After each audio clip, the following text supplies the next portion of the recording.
If you were not to sin, Allah would have gotten rid of you. No more humans on earth. He would have made us all go extinct. And He would have brought and replaced us with a new creation of a creature who does sin. And then they constantly seek Allah's forgiveness for their sins, and Allah forgives them. The relationship between us and Allah subhanahu wa ta'ala is sometimes a back and forward one. And each time you return back to Allah, your iman, your faith, and your love for Him rises. Let us all be clear and aware that there isn't a single one of us who is free of sin. We all sin. There is no one, none of us at all, who is free of sinning and making mistakes. And such is the nature of the human whom Allah created. The Prophet Muhammad sallallahu alayhi wasallam said in the authentic hadith, which is in Tirmidhi and other books of hadith, كل ابن آدم خطاء وخير الخطائين التوابون. Every single child of Adam, all humans, sin. And the best among them who do sin are the ones who constantly repent. If you recognize very quickly, Ar-Rasul Muhammad sallallahu alaihi wasallam, the Messenger of Allah, our Prophet, the last of all messengers and prophets, he said that those who sin, the best among them are the ones who repent. Therefore, sinful behavior is natural, but repentance is a must. Nobody must keep themselves dirty with sins. And the Prophet ﷺ also said that Allah said, وَالَّذِي نَفْسِي بِيَدِهِ, the Prophet ﷺ said, وَالَّذِي نَفْسِي بِيَدِهِ, by the one who possesses my soul in his power. لَوْ لَمْ تُذْنِبُوا لَذَهَبَ اللَّهُ بِكُمْ. If you were not to sin, Allah would have gotten rid of you. No more humans on earth. He would have made us all go extinct. وَجَاءَ بِقَوْمٍ يُذْنِبُونَ, and He would have brought and replaced us with a new creation of a creature who does sin. فَيَسْتَغْفِرُونَ اللَّهَ تَعَالَى, and then they constantly seek Allah's forgiveness for their sins. فَيَغْفِرُ لَهُمْ, and Allah forgives them. The hadith is in Sahih Muslim. And if we learn anything from the original story of Prophet Adam alayhi salam and his wife Hawa, Eve, in the Quran, when we hear the story of them eating from the forbidden tree, we find that Allah subhanahu wa ta'ala, contrary to the beliefs in other religions about Adam and Eve and the sinful, the initial sin of the human of eating from the forbidden, something that was forbidden, that is Adam alayhi salam and Hawa, Allah did not tell us or show us the language of anger and punishment and destruction upon Adam and Eve.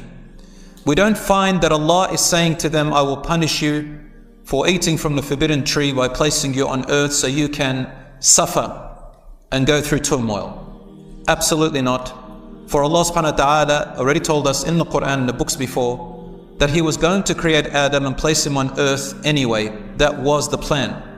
But they had to be in paradise for this lesson to teach us something. And among the things we learn are the following. Number one, that all human beings commit sin naturally. Number two, if it wasn't that we did not commit sin, we would not learn the meaning of forgiveness and mercy. A relationship between you and Allah is based on going and coming back. So we sin without meaning to do that, and sometimes we mean it out of our weakness, and then Allah says, come back, repent. Don't let yourself die without repenting. The relationship between us and Allah subhanahu wa ta'ala is sometimes a back and forward one. And each time you return back to Allah, your iman, your faith, and your love for Him rises. As the poet says, عرفت الشر لا للشر ولكن لأتقي ومن لم يعرف الخير من الشر يقع فيه. He says, I knew about the wrong and the bad, not because I want to do the wrong and the bad, but when a person knows the difference between wrong and right, then it is less likely for them to fall in the wrong. And we find that in the Quran, number 3, that when Adam alayhi salam sinned, he Allah says, فَتَلَقَّى آدَمُ مِنْ رَبِّهِ كَلِمَاتٍ فَتَابَ عَلَيْهِ. Adam, alayhi salam, he had learnt some words from his Lord beforehand, which he used after he sinned, calling upon Allah to forgive him. So Allah forgave him. فَتَابَ عَلَيْهِ. Allah turned to him in compassion and forgiveness. And then Allah said to him, you're going to live on earth for a little while, and I will be ever so with you, under my watchful eyes. إِنَّكَ بِأَعْيُنِنَا. Be patient, you are under our eyes. He said this to Prophet Muhammad ﷺ as well. And he says, any guidance that you receive from me, then whoever takes my guidance, then they have succeeded. But be aware of shaitan, your enemy. And he tells the children of Adam, be aware of shaitan, your enemy. He wants to lead you astray and take you out of paradise as he took your father and mother out of paradise. Meaning he doesn't want you to go to paradise, he wants you to go to hellfire with him. So take him as an enemy and do not assume of sins as anything special. We learned that Adam a.s. ate from the tree only out of curiosity, and only because shaitan, Satan, deluded him and his wife to think that there was a secret if they ate from the tree. They believed him when he said, I swear by Allah that I am advising you. And the cruel criminal person always says lies to you. Says you are going to be angels, you're going to live eternity. And they thought, how can one swear by God and lie? So they ate from the tree, and no secret was there really. The first thing that happened to them was that their clothing came off. They were covered with light and clothing in some sort, and it came off. Therefore, it shows us that sinful behavior slowly darkens a person's heart, hardens a person's heart, makes a person become normalized to nudity, nakedness, lack of shame. They normalize sinful behavior to the point where a person not only never feels guilt or shame anymore, but also normalizes the point of even saying it's a good thing, it's happiness, it's what brings us joy in life to do sinful behavior, but really it does not. Brothers and sisters, therefore, sinful behavior is normal, but repentance is the quality of true honorable people whom Allah has valued in the Quran and through His messengers and prophets. They're the best among people. My beloved brothers and sisters, each time you return to Allah subhanahu wa ta'ala, your iman and your love for Allah subhanahu wa ta'ala increases. Every one of us are sinners. Every son of Adam are sinners. The best of sinners are those who repent to Allah subhanahu wa ta'ala. Dear brothers, if you never sinned, if the human being never sinned, Allah subhanahu wa ta'ala would get rid of us, and Allah subhanahu wa ta'ala would bring some new creation in this world, and He will let them sin, and He will make them ask His forgiveness, and He will forgive them. Allah loves those who continuously repent to Him. Allah loves the repentance of the sinners.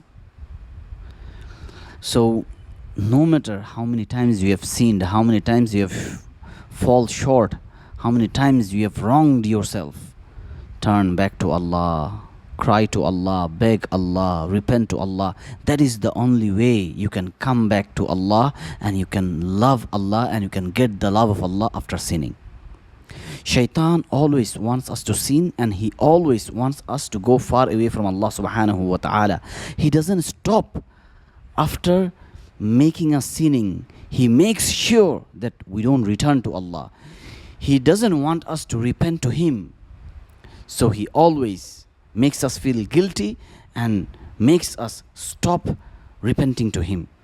So let's not make Shaitan our friend. Let's treat him as an enemy. He is our biggest enemy. Allah subhanahu wa ta'ala will forgive you. Allah subhanahu wa ta'ala will open the doors of opportunities for you. Allah will shower mercy in your life when you seek repentance to Him. And the true believers are the ones who always repents to Allah subhanahu wa ta'ala and who asks His forgiveness, and Allah subhanahu wa ta'ala loves to forgive them.